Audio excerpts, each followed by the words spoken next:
Olá, eu sou a Vilma Napoli, psicóloga clínica cognitivo-comportamental, e hoje eu vou falar sobre a ansiedade, que é considerada o mal do século XXI.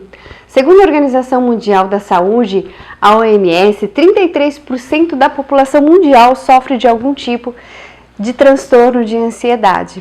E sabemos que os brasileiros estão entre os primeiros desta lista aí, infelizmente. Os transtornos de ansiedade são a terceira maior causa dos afastamentos profissionais no país, gerando gastos de mais de 200 milhões anuais em pagamentos de benefícios do INSS, que é o Instituto Nacional do Seguro Social. Mas afinal, o que é essa tal de ansiedade, né? É um sentimento bom? É um sentimento ruim? Como é que a gente sabe que estamos ansiosos? Então, a ansiedade é uma emoção descrita por muitas pessoas como um estado de alerta, de apreensão, é um sentimento de que algo ruim ainda não aconteceu, né? Não aconteceu, mas acontecerá. Então, assim, a primeira informação importante para se saber sobre a ansiedade é que é um sentimento que todos nós já experimentamos na vida, né? Em algum momento, em algum nível, porque é um processo muito natural do nosso organismo, quando estamos diante do perigo ou diante de uma ameaça. A ansiedade é uma reação de luta e fuga necessária para a nossa sobrevivência que herdamos dos nossos ancestrais. Então, nos tempos da caverna existiam perigos de vida devido à necessidade de luta constante que existia. E nos tempos atuais, ainda que não os tenhamos mais, essa reação tem a mesma função, de proteger a nossa espécie. Então, o nosso cérebro continua o mesmo dos nossos ancestrais. E em doses saudáveis, a ansiedade nos faz sair da inércia, né? Por exemplo, uma situação em que você está atravessando a rua, quando de repente um carro vem em sua direção rapidamente. Se você não experimentasse nenhum nível de ansiedade, certamente você seria atropelado. Então é essa reação de luta e fuga que faria com que você tomasse a decisão então de correr para sair da frente, né, do caminho do carro. E esse movimento de se preparar para a luta ou fuga ocorre porque depois que o organismo interpretou, sendo real ou não, que está diante de um perigo, o cérebro ativa um sistema nervoso simpático, liberando então uma descarga dos neurotransmissores, a adrenalina e a noradrenalina. E a partir então desse momento, vai acontecer toda uma alteração física no nosso corpo. Por exemplo, os olhos se dilatam para melhorar a visão, a respiração aumenta para aumentar a quantidade de oxigênio do sangue que circula nesse momento tão rapidamente. Os músculos se tensionam nas pernas e braços para poderem movimentar-se com mais precisão, com mais rapidez. Mas até aqui, ok, é natural. Essa é a ansiedade do bem, que não atrapalha o nosso organismo, que faz parte do nosso dia a dia. Porque assim que o cérebro receber a mensagem que a situação de perigo passou, está tudo bem, o organismo então vai entrar novamente em homeostase e voltar para o estado de conforto e segurança, que é necessário para nos dar então a sensação de bem-estar. Então esse é o ciclo normal da ansiedade, certo? E quando a ansiedade se torna então prejudicial, né, se torna algo ruim para a gente? Quando não é proporcional à situação. E aí se transforma em um estado ansioso permanente.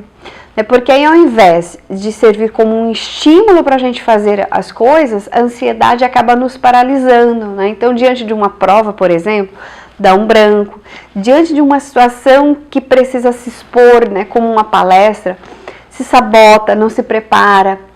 Isso pode acontecer de duas formas. Ou essa pessoa está passando por uma situação de estresse muito grande, né? Afinal, todos nós estamos vulneráveis a isso, né? Experienciarmos eventos negativos da vida, como, por exemplo, uma perda afetiva, uma mudança de emprego, de trabalho, mudanças no próprio ciclo da vida, relações tóxicas que a gente não consegue sair, que podem tudo isso gerar ansiedade e aí a pessoa não dispõe de uma estrutura emocional para gerenciar as emoções.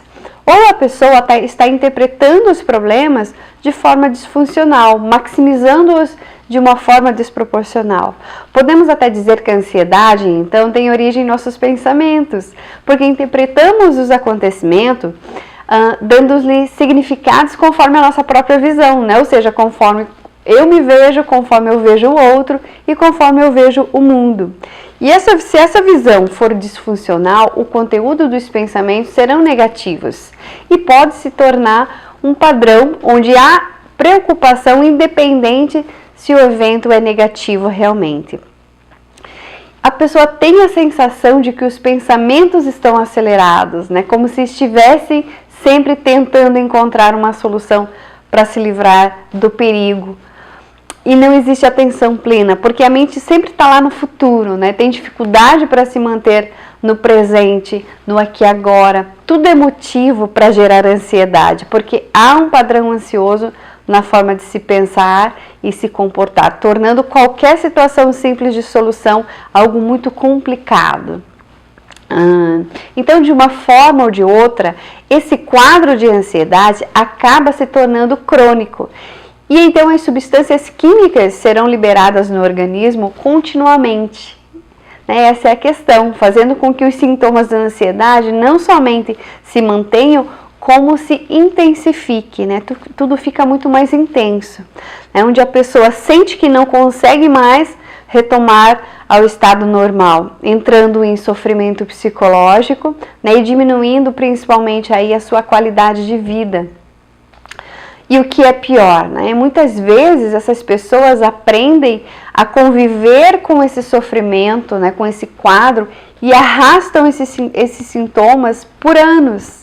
E o maior problema é que essas pessoas vivem com esse quadro de ansiedade. As pessoas que vivem com esse quadro de ansiedade, elas podem desenvolver algum transtorno realmente de ansiedade, né? Alguma coisa mais complicada, como o TAG, que é o transtorno de ansiedade generalizada, a síndrome do pânico, o TEPT, que é o transtorno de estresse pós-traumático e outras fobias. E quais são os sintomas? Para cada pessoa, esses sintomas vão aparecer de forma diferente. Os mais comuns são os sintomas psicológicos, que é a dificuldade em se concentrar, a aceleração dos pensamentos, a fadiga, o nervosismo, o humor muito irritado, a sensação de enlouquecimento, sintomas físicos, inquietação, tonturas, visão borrada ou desfocada, formigamentos ou dormências, músculos duros, né, ou quase paralisados, sensação de falta de ar, sensação de engasgar ou sufocar, a palpitação, que é muito comum, tremores, ondas de calor ou arrepios de frio. E qual que é o tratamento? O tratamento depende também de cada pessoa, mas de uma forma geral é tratado com psicoterapia e conforme for o grau da ansiedade ou se já desenvolveu algum transtorno, o tratamento é multidisciplinar juntamente com a psiquiatria. E na psicoterapia, a pessoa aprenderá a relaxar, reaprenderá a respirar, a desacelerar e mudar o seu estilo de vida adquirindo novos hábitos saudáveis.